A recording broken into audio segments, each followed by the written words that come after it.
हा लाईव्ह झालं. घे थोडं पुढे मी विचारतो. कशाबद्दल काय चाललंय तुमचं? माझं ते रिक्षावाल्यांचं. हा थोडं साईडला घे. हा साईडला घेऊन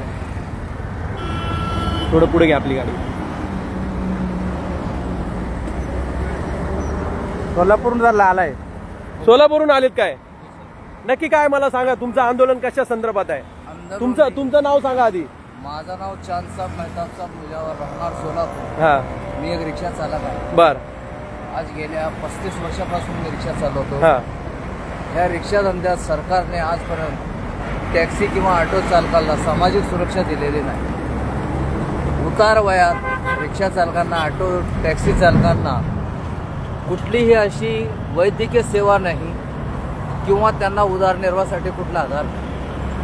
त्यासाठी शासनास मी एक विनंती करण्यास एक संकल्प घेऊन निघालेला आहे.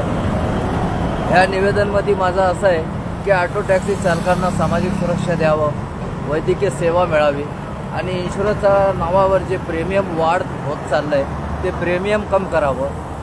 तिसरा मुद्दा म्हणजे ई चालानची जी पद्धत सुरू झालेली आहे. ई चालन, आज मी एक रिक्षा चालक आहे, एखादा चलन पडला तर 500 रुपयापेक्षा कमी पावती नाही आहे. ते चलन भरल्याशिवाय मला गत्यंतर नाही. आणि दुसरी गोष्ट म्हणजे मी दिवसभर 500 रुपये कमवत नाही, मात्र शासनाला ते चालन भरण्यास आम्हाला न परवडणारी गोष्ट आहे. त्यासाठी ई चालनमध्ये संशोधन करून काहीतरी तिथं कमी करण्यात यावं, आम्हाला एक आधार द्यावं. आणि मूळतः आता महाराष्ट्रामध्ये महाराष्ट्र शासनाने ई बाईक टॅक्सी काढलेली आहे. त्यावर आमच्यावर एक मोठा गदा आणणार आहे. आमचा उद्योग नष्ट करण्याचा हेतूने ई बाईक टॅक्सीला परवानगी दिलेली आहे, ते सुद्धा बंद करण्यात यावं हे विनंती करण्यासाठी मी निघालो. तुम्ही सोलापूरहून आला दादा? सोलापूर. किती दिवसापासून चालतात? मी 22 तारखेला सकाळी निघालो. क्या बात आहे.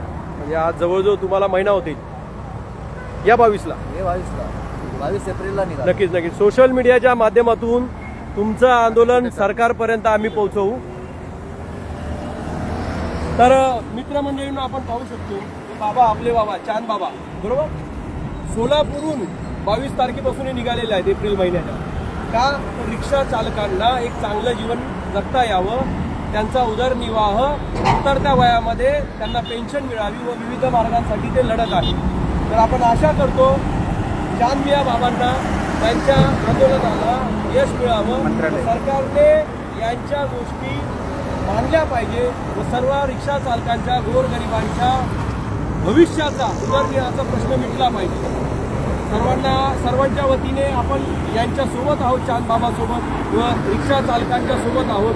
मी इथे त्यांच्या भावनांचा व त्यांनी काढलेल्या मार्चचा, रॅलीचा आपण सर्वांच्या वतीने त्यांना शुभेच्छा देतो आणि त्यांना नक्कीच यश मिळो अशी मी इच्छा जाहीर करतो. सरकारने यांच्याकडे लक्ष ठेवावं, चांद बाबांच्या मागण्यांना पाठिंबा द्यावा आणि त्यांचे जे प्रश्न ते ऐकून घ्यावे. आता यात्रा कुठे जाणार आहे तुमची? आता जाणार कुठे? आता मुंबईमध्ये. इथून दिल्लीला दिल्ली. गडकरी साहेबांना इथून दिल्लीला जाणार सायकल. बघा म्हणजे किती मोठा पट्टा आहे यांचा. मुंबईवरून ते दिल्लीला जाणार आहेत गडकरी साहेबांना भेटायला. तर आपल्या सर्वांच्या सदिच्छा त्यांच्यासोबत राहिल्या पाहिजे. किती दिवसांची यात्रा असेल? तरी पण दिल्लीला 2-3 महिने जातोच तुम्हाला जायला. नाही सर, 17 ते 18 दिवसात दिल्लीला सायकल बाईकवर, सायकलवर. सरकारपर्यंत तुमचा आवाज जाईल. जनता, महाराष्ट्रातली जनता तुमच्या सोबत आहे आणि तुमच्या आंदोलनाला यश लागतं. तुम्हाला जय भीम, जय